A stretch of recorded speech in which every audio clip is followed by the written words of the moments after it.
கணக்கு ஒப்புவிக்க வேண்டும். அவருடைய பார்வைக்கு மறைவான சிருஷ்டி ஒன்றுமில்லை.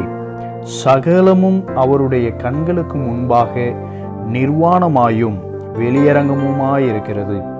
அவருக்கே நாம் கணக்கு ஒப்புவிக்க வேண்டும். எபிரேயர் 4:13. என்னுடைய பார்வைக்கு மறைவான சிருஷ்டி ஒன்றுமில்லை. சகலமும் என்னுடைய கண்களுக்கு முன்பாக நிர்வாணமாயும் வெளியரங்கமுமாயிருக்கிறது. ஆகவே நீ எனக்கு கணக்கு ஒப்புவிக்க வேண்டும். உன் நாவில் சொல் பிறவாததற்கு முன்னமே நான் அவைகளை அறிந்திருக்கிறேன். ஆகவே நீ பேசும்போது மற்றவர்களுக்கு பிரயோஜனம் உண்டாகும்படி பேசு. நீ பேசுகிற ஒவ்வொரு வீணான வார்த்தைகளுக்கு நீ என்னிடத்தில் கணக்கு ஒப்புவிக்க வேண்டும். உன் எண்ணங்கள் ஏக்கங்கள் மற்றவர்களுக்கு மறைபொருளாக இருக்கலாம், ஆனால் எனக்கோ அப்படியல்ல.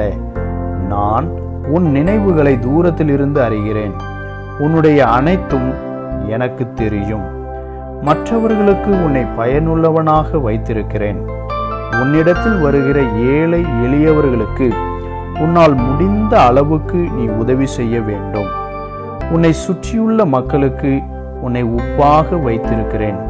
நீ கட்டாயமாக சுவை தர வேண்டும். உன்னை அவர்களுக்கு வெளிச்சமாக வைத்திருக்கிறேன். நீ இருக்கிற இடத்தில் பாவத்திற்கும் சாபத்திற்கும் சத்ருவினுடைய எந்த விதமான செயல்களுக்கும் இடமில்லை. நீ மற்றவர்களுக்காக விண்ணப்பங்களையும் ஜெபங்களையும் ஏறெடுக்க வேண்டும்.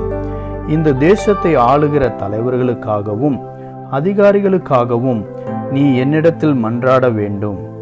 இவைகளை குறித்து நீ கடைசி நாளில் என்னிடத்தில் கணக்கு ஒப்புவிக்க வேண்டும். ஜெபம். பரிசுத்த பிதாவே, நான் செய்கிற அனைத்திற்கும் உமக்கு நான் கணக்கு ஒப்புவிக்க வேண்டும் என்பதை அறிந்து அதன்படி உண்மையாய் வாழ எனக்கு கிருபை தாரும்.